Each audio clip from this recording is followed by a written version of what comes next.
The marketing campaign for Warhammer 3 has started to pick up speed. Over the past few weeks, we have been treated to several trailers and an early look at some gameplay footage. As the hype builds for the third installment of the franchise, some might forget we still have content slated for Warhammer 2.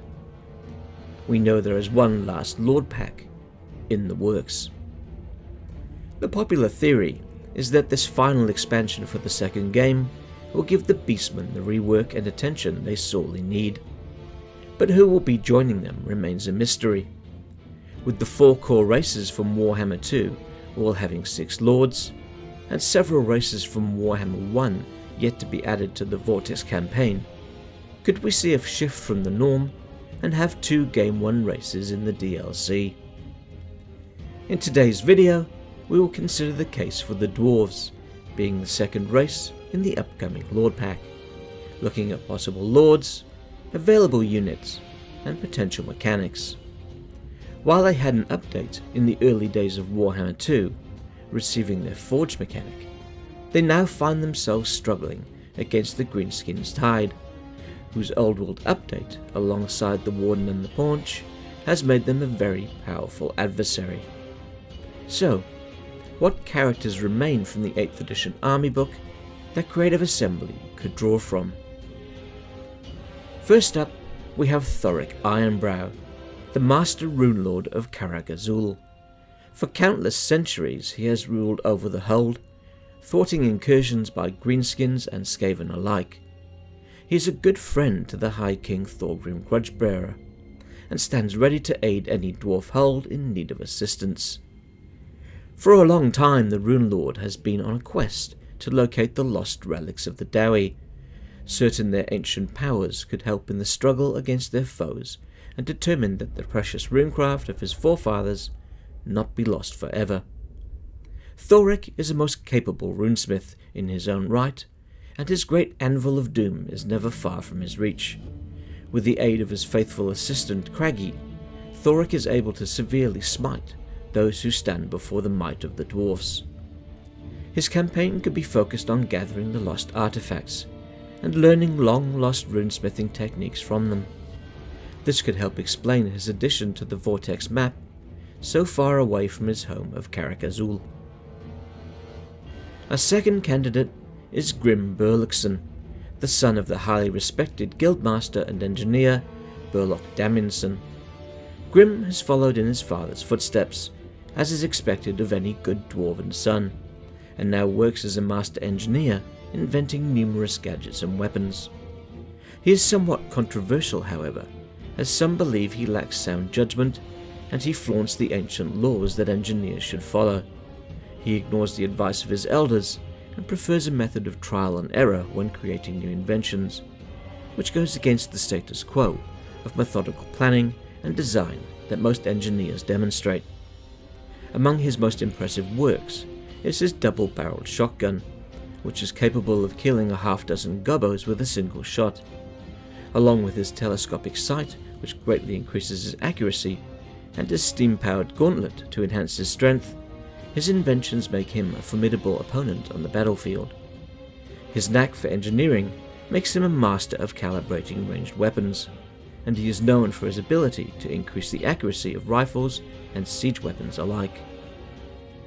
Next up is the mysterious master brewer, Josef Bugman. He is the most famous and renowned of brewers, with his seal considered a sign of superior quality ale. No small feat, considering the Dowie take their ales very seriously. In the foothills of the Grey Mountains, Joseph's relatives set up a stout brewhouse, which was at first a moderate success, but became a triumph under Joseph's management. For many years the brewery's ales grew in popularity, until one day the brewery was destroyed by Goblin raiders under the banner of Git Guzzler. Upon returning from delivery, Josef discovered the loss of the brewhouse and the abduction of his people. It was then that his life changed forever, as he swore he would avenge them and hunt down the greenskins responsible. Since that time, he has been traversing the old world looking for revenge, with occasional rumours of his surfacing and taking part in major battles across the Karazhan core. As Josef and his warriors are still searching for the despicable Goblin Git Guzzler, we could perhaps see them implemented as a dwarven horde, and they could show up almost anywhere on the Vortex and Mortal Empires maps. To round out our options, we have a character outside of 8th edition, the slightly mad, but extremely interesting, Malakai Makaisson. Malakai was once a member of the Engineering Guild, and created many successful inventions. The two that changed his life forever, though, were far from successful, and their failure cost the lives of many a good dwarf. Malakai's first disaster was the ironclad steamship named Unsinkable, which unfortunately for him and the crew, sank on its maiden voyage. Though disappointed with his failure, and grieving for his kin, he continued to create his inventions, and crafted the mighty airship Undestructible. However, the airship also turned out to be a tragic disaster, as it exploded in a huge fireball on its first flight. All hands were lost. With this second failure, Malakai was expelled from the Engineering Guild. Devastated by his expulsion, and full of guilt over the lives lost, he dyed his hair and took the Slayer Oath. Over the years, he has resumed creating inventions, and has had more success, creating the renowned airship, the Spirit of Grugny, and the infamous weapon of war, the Goblin Hewer, capable of hurling axes across the battlefield with incredible force and speed. Malakai continues to live the life of a slayer, and hopes that an honourable death in battle will expunge his shame and see his inventions gain acceptance. So, there we have 4 characters that could be used if the dwarves find themselves in the upcoming Lord Pack. But what units might we see added with them? Well, Ironbreakers can wield a number of different weapons. In the game we currently have the Irondrakes, who are trained in the use of flamethrowers, and a variant that use troll hammer torpedoes. A third option sees the Irondrakes wielding a deadly Drakefire pistol in each hand. These could provide a heavily armoured elite unit that causes armour piercing, or perhaps armour sundering damage over a longer range. We currently have miners, and miners with blasting charges in the game. Yet another type is the miner prospectors with steam drills. These will come in smaller units, with each miner wielding a drill that can penetrate armour as easily as it can rock. They could cause armour sundering damage, and cause fear to enemy units, as who wants to get attacked by an angry dwarf with a bloody great drill? An hilarious slayer unit that could be a lot of fun is the Doomseekers. These dwarves can be extremely destructive with their whirling blades of death, axes attached to chains that they swing around themselves. Since their control of the blades is somewhat erratic, they tend to fight alone or in small groups, to avoid harming their fellow Dowie. In-game, these slayers could have a high armor piercing value and a sizable bonus versus infantry. Related to the slayers is one of Malakai Makaisson's inventions, the Goblin Hewer. This is an ingenious contraption that is able to hurl axes with incredible speed and power. It had rules established in the 6th edition of the tabletop, with the player rolling a d3 to wound for each rank in the enemy unit that was hit. Perhaps this could be a mid-level siege weapon which causes armor-piercing damage and has a bonus versus infantry. If added alongside Malakai, it would be great to have this as a starting unit. Onto some larger units that could give the dwarves some bulk. In this category we have the Runic Guardian, which is a heavily armoured mechanical construct that stands as tall as an ogre. Its thick metal skin hides a complex system of gears and cogs that will perplex even the most able of engineers from the Empire or Grand Cathay. Every Guardian is inscribed with the Master Rune of Waking, which allows the construct to follow its predefined set of instructions in battle, which makes them quite predictable. How this could be represented in game, I'm not quite sure. Another large unit which can be found in Dowie lore that we might see added is the Rune Golem. These massive constructs are the epitome of runecrafting performed by the dwarves in ages past. The very first golem was said to have been shaped and awoken by the ancestor god of runic magic, Thugni. Its location, however, has been lost to the Dwarfs over time, as have many of the ancient runic weapons. Those rune golems that remain in the possession of the Dowie are stored deep in their holds, where the master runesmiths perform their craft. Their runic power has faded over the years, and the last practitioner of the runic arts who was able to command them was the Rune Lord of Karazar-Karak, Ranuald Silverthumb. Since he was turned to stone from the effort of controlling them, none have been able to reawaken their forms. As such, they stand as mere statues, pointing at the golden age of the Karazhan core. If we were to see rune golems come to the game, I would imagine they would perform very similar to the Tomb King's Hierotitan on the battlefield. Moving on to a beast from the monstrous arcanum that is connected to the dwarves, the Shard Dragon. These are huge beasts that prowl the deep caverns of the world, living in complete darkness and hunting their prey mostly by scent. These creatures were encountered by the dwarves as they dug their mines ever deeper, in search of gold, jewels, and other precious commodities. At first the dwarves would simply slay the beasts if they attacked, but over the years they discovered that the creatures could be bound to their will through the use of runic collars.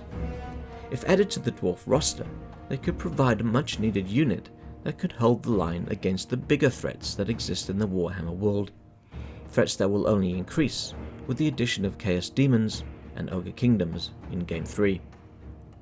The final unit we will look at is the Thunderbarge.